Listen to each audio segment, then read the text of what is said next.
నల్గొండ జిల్లా నకిరేకల్ పట్టణంలోని మూసీ రోడ్డులోని ఒక ఇంట్లో గ్యాస్ సిలిండర్ లీకేజ్ కావడంతో మంటలు వ్యాపించాయి. మంటలను చూసి చుట్టుపక్కల ప్రజలు భయభ్రాంతులకు గురయ్యారు.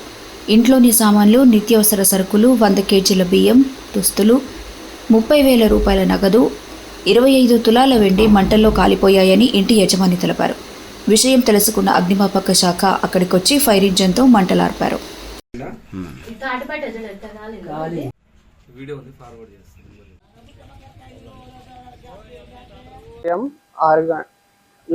లేచి చదువుకొని వస్తుంటే అంతలోపే మా ఇంట్లో గ్యాస్ పేలింది.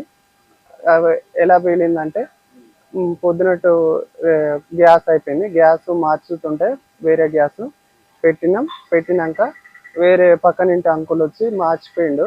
మా అమ్మ నాన్నకి మారదాకా అంకుల్ వచ్చి పెట్టి పోయిండు. మళ్ళా అన్నం వండామని ముట్టిస్తుంటే అది అంతల్నే మంట వచ్చి పేలే విధంగా ఇట్లా పొగలు వచ్చి వస్తున్నాయి. అంతల్నే ఫైర్ ఇంజన్ ఫోన్ చేసినాం. అంత ముందుకి తడిగుడ్డలతోటి నానబెట్టి అది దాని మీద వేసేసరికి కొంచెం ఆగింది. అంతలోపే ఫైర్ ఇంజన్ ఫోన్ చేస్తే వాళ్ళు ఫోము వాటర్ తోటి మాన్పేసిండ్రు.